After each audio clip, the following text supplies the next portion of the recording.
Hi guys and welcome back to my channel. Before we get into today's video, important information.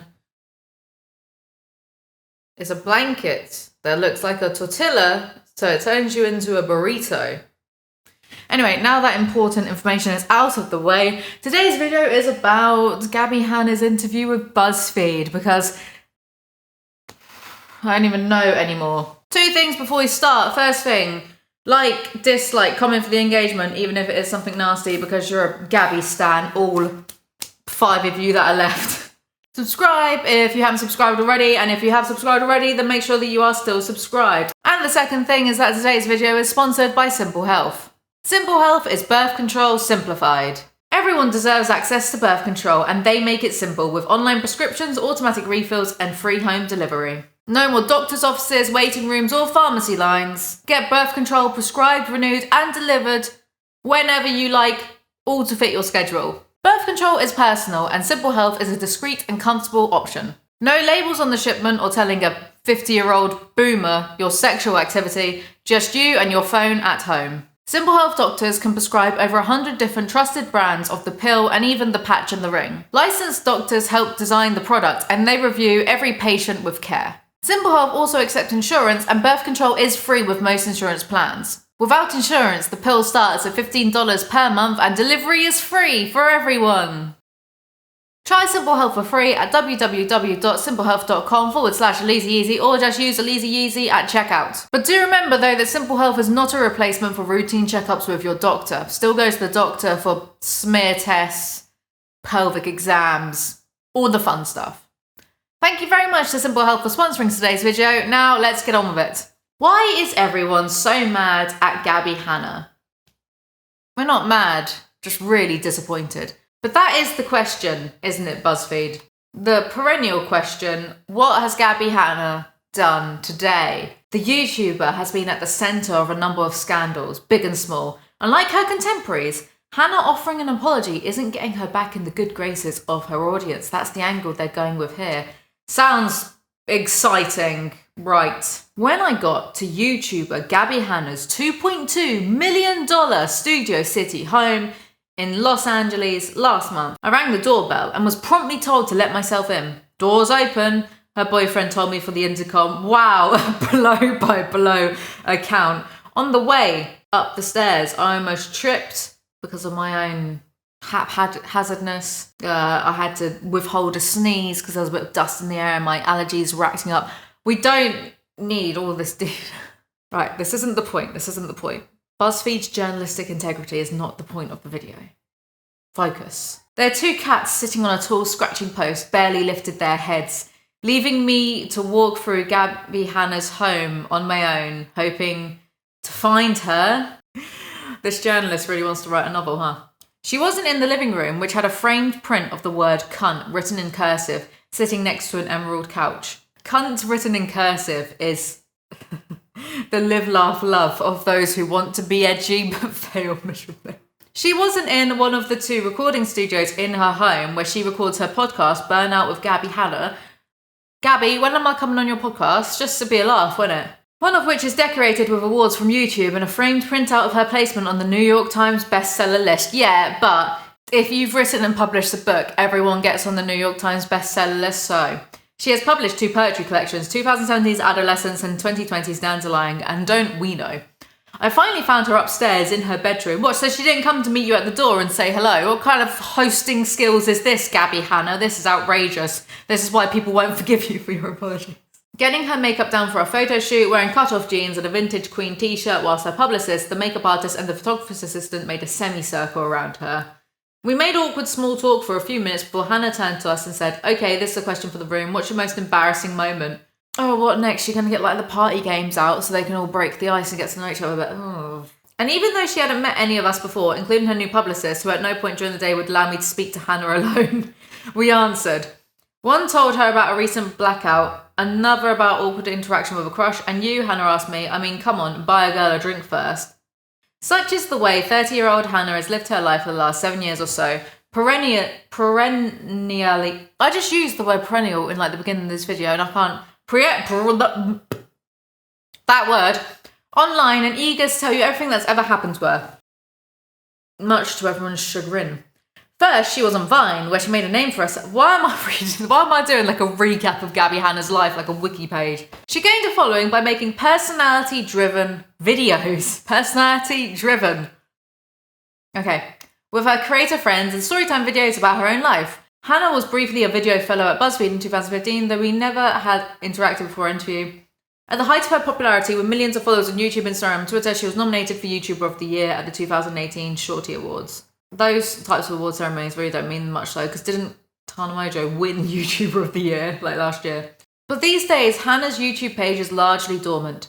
Her subscribers are down to 5.7 million. Oh no, how is she going to survive from that? In the last month alone, she's lost 30,000 subscribers. Her latest video has just under 244,000 views. Get this video to more than 244,000 views, please.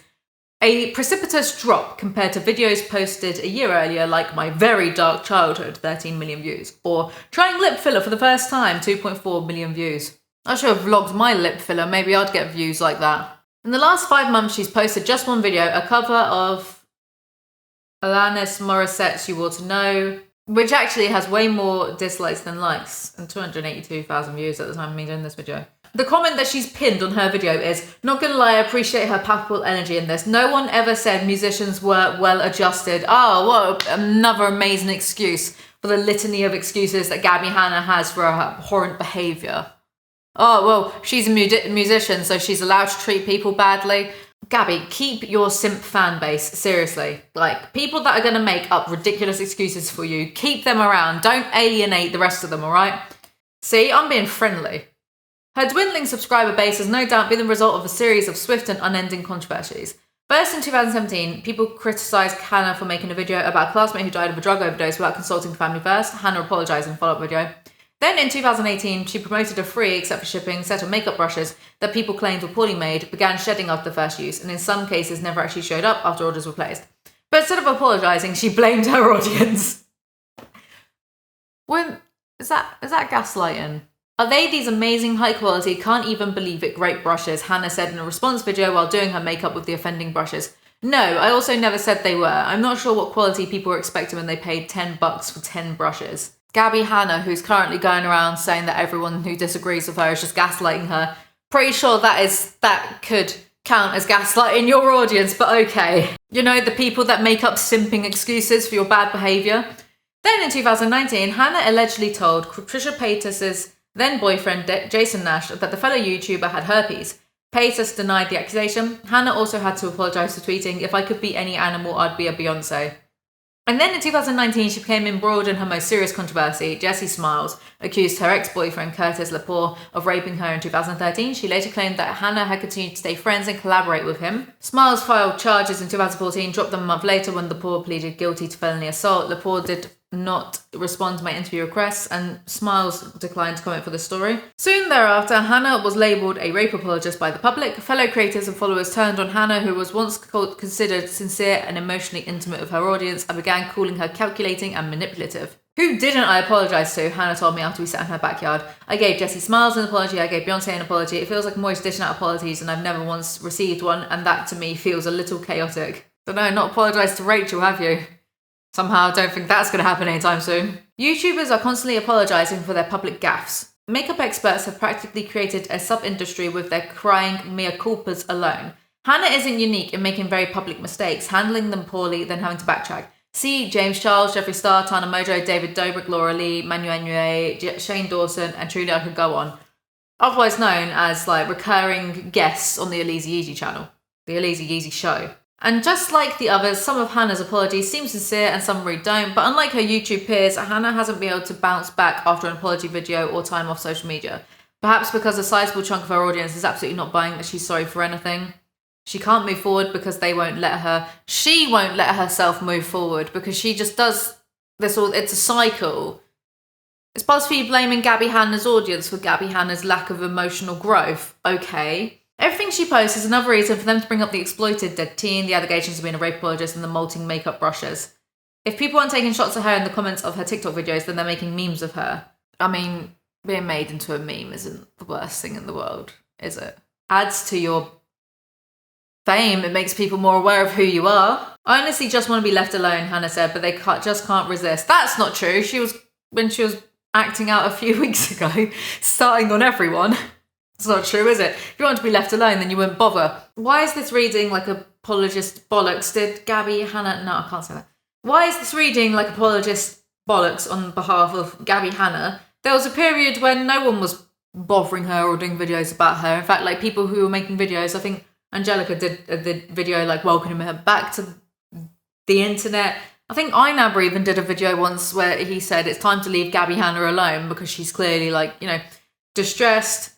But as we see from this article, which I did scan through earlier, she was probably just pretending to be okay. The allegations levied against Hanna range from the tedious makeup brushes to the sincerely awful ignored her friend's alleged rape. But they're not worse than those about any of her often male counterparts. I put this on Instagram, but so because the blokes do it, it's okay. She's a manipulative asshole, take a number. Okay? Not an excuse, just because like a lot of people are manipulative assholes, still not an excuse, is it? She's insincere, who isn't? I'm not. No, I mean, being called insincere isn't like the worst thing in the world. If someone called me insincere, I wouldn't give a fuck, so like who cares?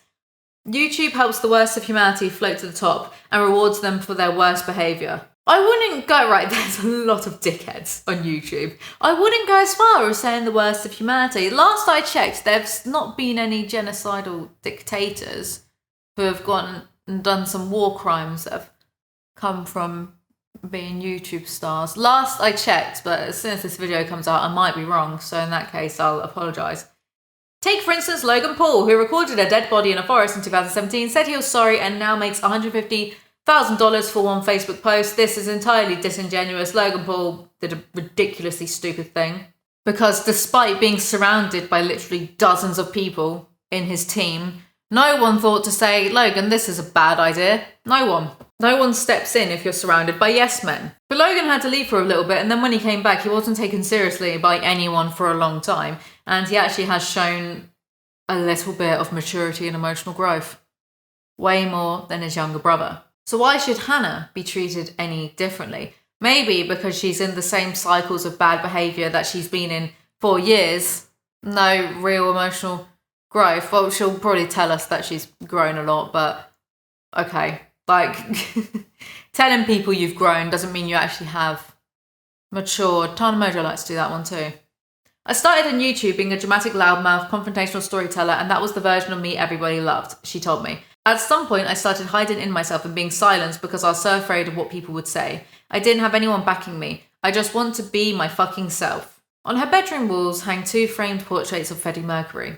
One of her cats is even named Freddie Mercury. The other one, Radio Gaga. Hannah loves Queen, loves Mercury's music, but she specifically admires his I don't give a shit attitude. I like looking up interviews where he's telling people off, she said. I watched as she put on a strapless black leather dress, a clear raincoat, a lucite bow tie, and treacherously high clear heels for the shoot. Hannah applied a dual-tone lip, red on top, black on the bottom. Something she's trying to make her signature look. She smiled at herself in the mirror and teased her hair. Everyone made fun of Freddie Mercury too. Yeah, but you really aren't Freddie Mercury, and you're probably not going to be Freddie Mercury, so... Okay, Gabbie. Okay. Oh my god, she thinks she's the Freddie Mercury of YouTube. Incredible. Amazing. Hannah grew up in suburban Pennsylvania and is the third of 6 children. Her father is Lebanese, her mother French and Polish. She said she had a tough upbringing. Her parents were both incredibly young when they had her, and according to her, she nearly fell into homelessness a few times as a child. That's something she's still unpacking. Okay. Hannah also said that she has a long history of being bullied as a child, an experience that she still deals with online from her former friends as well as total strangers. It's true. Some of the things people say to her online are ghastly. When she posts a semi-nude selfie, she's mocked and derided. It's because when she posts these types of pictures, the captions are ridiculous, BuzzFeed. Like, this article is so disingenuous, it's baffling. Journalistic disingenuity. She posted a selfie of herself saying, I could fuck both your parents and the one person you love more than anyone in the world, but I don't. Blah, blah, blah. Like, love me. Ugh, I'm amazing. Who's not going to take the piss out of that? If I did that, and I'm a well-respected member of no community, if I did that, I would get mocked as well. I would expect to, because it's just stupid. Well, I'm just trolling. No, you've just been daft. Her nose is a near constant source of inspiration for the coolest digs from her audience. I get all these comments of people talking about my nose, saying I'm the Fruit Loop Burb and calling me Pinocchio and shit. I can't say something about that, question mark. Of course you can. I don't know anyone, right, who does commentary who has said, no, Gabbie Hanna, you can't argue against people making fun of like your physical appearance. You can't do. You were born with your nose. Like, and for the record, I don't think it's okay either for people to make fun when there's so much actual behavioural traits to mock a little bit, like the attention seeking. You don't need to go like for appearances. People can't help their appearance, and also like who cares, and beauty's in the eye of the beholder and all that kind of stuff. Like, you know, it's unnecessary. But ironically, Gabbie Hanna herself, when she was having her tirade against Rachel Oates, you know, called her ugly and then tried to be like, oh no, but I mean her personality is like nonsense. And her fans were quite rude in like it's low hanging fruit, isn't it? To pick on someone's appearance. People could pick on my appearance. I don't know what, because I'm pretty perfect. No, but people could do that, but it's just low hanging fruit. So it's like, whatever, just, you know. But yes, I don't condone that type of behaviour. Hanna admits that she hasn't been on her best behaviour in the past. Of course I was a fucking asshole, she said. What do you mean in the past? What about the present?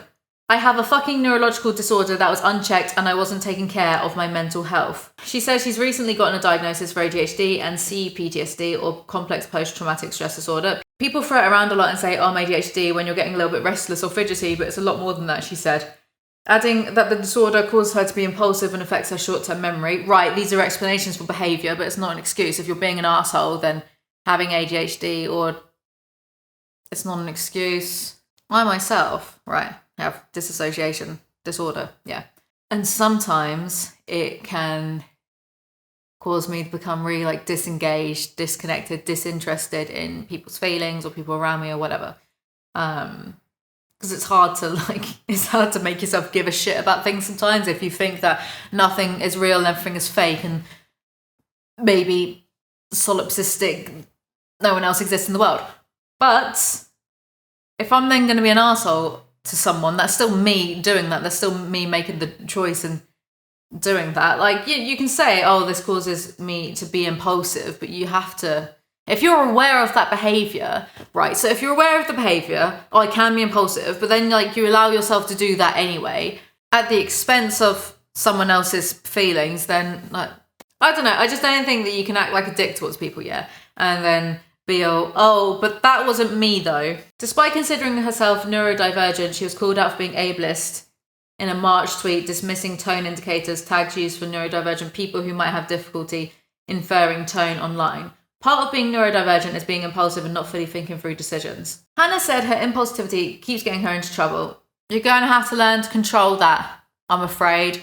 Look, I would love to just be really, really hammered right now, but I have to not, because it's detrimental. So, going all the way back to 2018 when she was promoting those flimsy makeup brushes. Whenever people want to discredit me on whatever my current thing is, they go back to the beginning and say, remember you scammed your fans? Kind of vibe. She told me about the backlash. She seems to understand that her approach to dealing with controversies could be better. That was a really bad response, she said about her response to the makeup brush fiasco. Part of the problem was not having a good team at the time and not having a ton of life experience. I went from being a drunk college kid to having a lot of followers and a lot of responsibility. And I was so defensive because I was already getting made fun of because I was a meme. When you get a lot of hate, it's hard to sift out what's hate and what's valid. I needed to learn a lot. Yeah, sometimes she says things and I'm like, I get it. I understand your viewpoint. But then you give Rachel Oates your second book for her to review, right? And you say to her, I would rather this be in the hands of someone who genuinely loves poetry. And then you make out that she's some sort of like psycho stalker stalking you and your content and just like mocking you and being a bully when she really wasn't. And then you purposefully send loads and loads of hate her way. So if you know what it's like to just get so much hate, why would you then inflict that upon someone else, someone who really didn't do anything apart from do some critiques? And God, there were so many other people who were way harsher, men who were way harsher, but you don't hear a peep out of Gabbie Hanna regarding them. For a time, the worst thing you could call Gabbie Hanna was a scammer, an irresponsible agent of capitalism who was only out to make money for herself, even if it meant her fans went home with shoddy sponsored products. But then came the rape apologist claims, which have continued to dog her. YouTuber Jessie Smiles accused her ex-boyfriend Curtis Lepore of raping her in 2013 while she was asleep and recovering from a concussion. Smiles and Hanna were once real-life friends and YouTube collaborators, but in 2019, Smiles made a video accusing Hanna of staying friends with Lepore even after she'd heard about the allegations. One of the things that I believe you never do, even if you hate someone now, Smiles says in her video through tears, is hang out with their rapists and their friends. Smiles declined a request for comment. Hanna denied that she was ever Lepore's friend. She said she had always believed what Smiles had said about her ex-boyfriend. You have to really try not to give a fuck about what people say if it's not true, she said. Every time I put out a project, it's instantly completely shut down by people starting a new rumour that day. Am I going to live like that forever, or am I going to do whatever the fuck I want because you're going to hate me anyway? You can say that about criticism, okay, fine, whatever. Lots of people say similar things. Kanye West says similar things, right? But when you say that in conjunction with someone's argument of, did you befriend your old friend's alleged rapist, it doesn't sit well. I don't know the truth about Hanna and Lepore, but I do know she has consistently handled criticism poorly. Unlike other YouTubers who behave much more poorly, Hanna actually replies to her detractors' comments, and when she does, it's easy to assume she's hungry for the engagement. After all, she ultimately benefits from it. But what's frustrating is that she's trying to have it both ways, to relish in being the most hated person online like a Logan or Jake Paul, while also being sensitive about it, like David Dobrik, who has not returned to online life in his apology video since March. In June 2020, while recording an episode of a podcast Box of Thoughts, Hanna went on an hour-long rant, clearly upset about how she's been treated by her colleagues, her former friends, and her most hostile followers. She took umbrage at people who mocked her for seeming unstable. You're going to talk about my mental health as I'm having a mental breakdown because you gaslighted and mentally abused me for fucking months because you spread a one-sided narrative that you knew was filled with fucking lies for months. And now I'm talking about it and I'm losing my mind. Fuck you, fuck all the people for what they've done to me, she said. And for them to be tweeting right now that I'm playing the victim, I am the fucking victim. These are bullies, these are high school fucking bullies. That line, high school fucking bullies, was memed 1,000 times over. Hanna, ever savvy, tried to benefit from that too. She made t-shirts. Fair enough. Fair play. Tired of the relentless controversies, Hanna has mostly pivoted away from YouTube. In many ways she's had to. She's now focusing on her music, but even her pivot has come with its own issues. In 2018, she did an interview with Genius, breaking down her song Monster. Thanks to an audio glitch, her vocals came out distorted. Do we believe that? This led to a million memes of Hanna scream singing the word monster, augmented with visuals like American Idol judges saying no over and over with her voice replaced by Windows XP startup sound. That's brilliant. Put a Windows XP startup sound in anything and I will laugh. It's like in the IT crowd when Moss gets knocked out, then opens up his eyes and exactly, I'll insert that here. You know what I'm really grateful for? She asked me during her interview. All these people that came out and told stories about me, I'm so glad that didn't happen when I'm famous. Like, imagine that coming out when I'm nominated for a Grammy. Oh, she thinks so much of herself. It's incredible. Then there are the reactions to her 2 poetry collections, both of which became New York Times bestsellers but have been largely panned by reviewers. One Goodreads review of Adolescence. Absolutely one of the worst garbage fire pieces of trash I've ever read. A sampling from the book, What is a Monster if not just an animal we don't know? Her latest fight, in fact, is with Rachel Oates, a UK-based YouTube book reviewer. Oates, who has 229,000 subscribers, is known for her scathing reviews of influencers, but like she's really not scathing. Where is this coming from? Did this BuzzFeed journo just hear other people saying, oh, she's being scathing? Because Rachel's very she's not.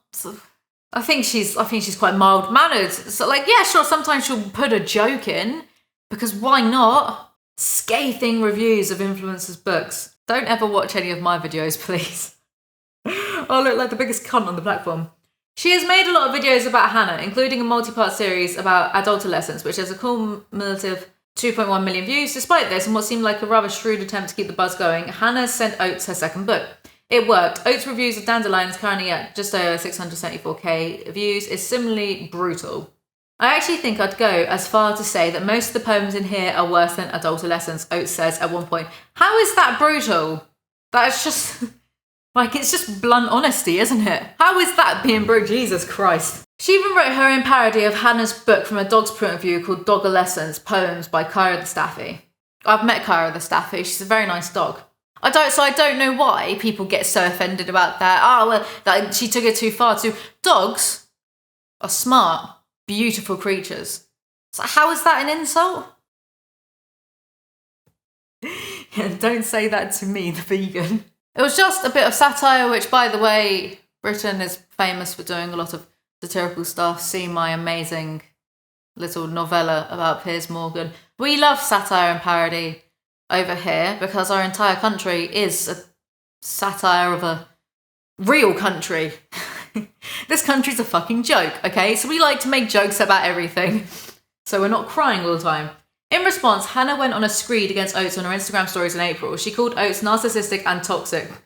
Many of the same words used against Hannah herself over the past 5 years. She's not a fucking artist. I don't care about her fucking opinion because she has no accomplishment in art. So, well, actually, she does a lot of Oates. Rachel does a lot of painting and drawing and that kind of thing. So is that not valid art, Gabbie Hanna, just because you don't like her like that in itself? Creative endeavours, her creative hobbies. And she does photography, right? But no, she's not an artist. She's not allowed to be an artist. Gabbie Hanna, how can Gabbie Hanna gatekeep creative outlets? She's so pretentious. I accept my criticism from talented, smart people. Well, that's really convenient for Gabbie Hanna, then, isn't it? Because anyone that dislikes anything she does, you can just say, well, you're not smart. Your IQ is too low to understand my incredible poetry or anything I do, my amazing soul-touching lyrics. If you can't take someone pointing out how this could have been better and then comparison so you can learn from it, then you don't want constructive criticism from any... Like, what constructive criticism has Gabbie Hanna ever taken from anyone? I'd like to know. Not abusive, toxic, exploitative bullies on YouTube. You're a fucking monster. That's ironic coming from the bully herself. Hannah's Instagram screed about Oates was made long after her review of Dandelion went live. She claims this too was strategic. I never start drama to support stuff, but if there is drama, I will capitalise on that opportunity to promote something. I'm going to take advantage of a moment. Indeed, she started releasing new music a few weeks after reigniting this fight. But there was no drama, it was dead, it was old, it happened ages ago. So Gabbie wasn't lashing out or standing up to her gaslighting bullies, she was just causing drama for publicity's sake to promote her music. The next time that Gabbie tries to play the emotional manipulation card of, oh, it's hurting my feelings, blah, blah, I'm just not going to believe her. I'm just going to assume that she's doing it for publicity's sake. Because I think even I said in one of the recent videos I did that, you know, like, you're valid to have an emotional response to someone critiquing your art. Like, you're valid, but you have to carry yourself in, you know, a proper, more professional manner, right? Than just flipping out and calling people ugly bitches. Yes, it's valid to be like, to feel something if someone's critiquing something that you've poured some heart and soul into. But clearly that's not the case here, and Gabbie just wanted to be a bully so she could promote a new song.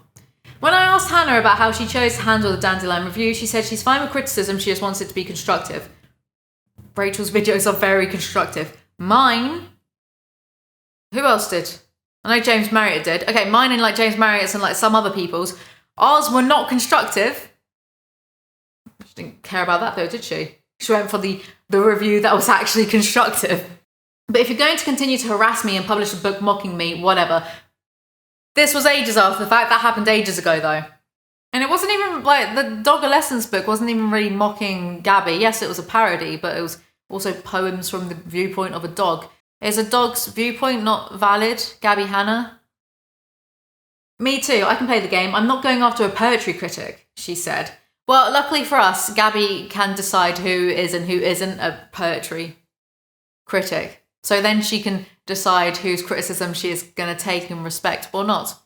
There are people who have given my books negative reviews on Goodreads, but she's not a critic. She's calling me some bitch on the internet and having a dog write a poem. And that didn't happen, by the way. Rachel never called her. That was a edited clip. Rachel never called Gabbie a bitch. Didn't happen. And Gabbie probably knows that Rachel never called her a bitch and that was an edited clip. So, very nice. Doesn't care though. I wasn't able to find a source for Oates calling her a bitch, but Gabbie did call her one in the Instagram stories in April, which I also asked her about. She is a bitch, she said, before laughing and turning to her publicist. Should I not have said that? And you're just a bully. A gaslighting, narcissistic bully. Toxic. Chuck in the word toxic there. Like any buzzwords that Gabbie's using today, just like throw them back at her. Oates declined a request for an interview, but provided a brief statement that said, in part, Gabbie's behaviour towards me and others is shocking and upsetting, but my words speak for itself, and anyone who watches my videos or even reads my books which parodies her writing style in places, will see her claims are unsubstantiated. I have never harassed her, I've never called her names, I've never mocked the subject matter of her books, I've only critiqued the writing style and the apparent laziness of her work. I hope Gabbie has her family and friends around her to support her, but I just want her to leave me alone. I might as well do whatever the fuck I want, because guess what? The views are up. What, on your main channel? You're going to listen to the fucking album because it's about the shit that you guys want to hear about. No. You're going to watch my series. I'm going to watch your series, and then I'll talk about it. And dissuade other people from watching it, because I am a bitch. You're going to read my book. Not if I can help it. You're going to fucking obsess over every movie that I do. What movies? Are you going to be in movies? I've had enough. Had enough, Gabbie. Go to your room. Think about what you're saying. Calm down. You're going to fucking pay for my Patreon to see my private content. Absolutely not. If I ever do that, I will cancel my own cards. I'll cut them up. She has nothing to lose. I find, well, you say that, BuzzFeed, but that $2.2 million apartment isn't going to pay for itself, is it? I finally feel like I'm in control, she says. It's a lot easier to cope with people hating you when you're fanning the flames. Oh, it's like she really wants it both ways. She wants to seem like, you know, she's egging it on so that she control her haters, right? So that she's the one. I think Nick Ricardo and Trisha both said similar as what I'm about to say. Gabbie wants to seem like she's the one in control, the one manipulating her haters, right? And trolling them. But as soon as it gets a bit too heated, she then pulls back and plays like emotionally manipulative cards. You can't have it both ways. Either you're a troll through and through and you stick with that, or you don't do that. Right, blah, blah, blah, blah, blah. Right, and then Gabbie, for some reason, just brings up Trisha Paytas. Imagine you had a friend 6 years ago who, to this day, is contacting your employers, contacting everyone you know, and trying to ruin your reputation, she told me, in reference to Paytas. I lost sponsors, I lost a record deal, I lost my... What record deal? Behave, what record deal? I lost my friends. Hannah estimates that between 2019 and 2020, she lost between $5 to $10 million in revenue between AdSense, bucks, sponsorship deals, and a record label contract with a company she declined to name. I don't believe that. Gabbie likes to go on about how Trisha was her friend, etc., etc.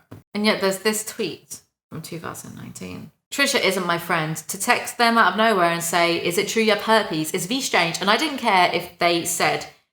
He told me in person, I responded in person to talk about it with them. Like they said, it's not my biz, it's his. So I said, ask them if you care, don't if you don't. That's confusing, but the crux of this is Trisha is not Gabbie's friend. But when it's convenient for Gabbie, when she wants to be a little bit emotionally manipulative, then Gabbie can turn around and be like, well, I was friends with Trisha and then Trisha did this and that. Trisha even said, the fact that BuzzFeed didn't fact check. Once again, me and Gabbie were never friends. Gabbie has said this herself. And what sponsors did she lose? Gabbie is beyond delusional. I never called any companies. I made a video years ago so she would leave me alone. The scariest part is the same author of this article came to interview me for an article. I asked her not to connect me to Gabbie in any way. Gabbie is a very dangerous person online. She harasses people to no end. She declined to name the record deal she lost because there wasn't one. Blah, blah, blah. Gabbie Hanna wants to move to Hawaii and start a company that sells candles and cards. Oh my God, like Jan from The Office. She worries about the money drying up and about the mortgages she has to pay, so she doesn't have nothing to lose, does she, BuzzFeed? Come on, remember your own canon as you're writing it. I'll always be okay, she said. That's my newfound freedom, like me or don't. What wisdom. Truly, Socrates who? Anyway, that's all for today's video. If you enjoyed it, do remember to like, comment, subscribe. I make new videos whenever I feel like it. Thank you very much to Simple Health for sponsoring this video, and I'll see you guys next time. Bye!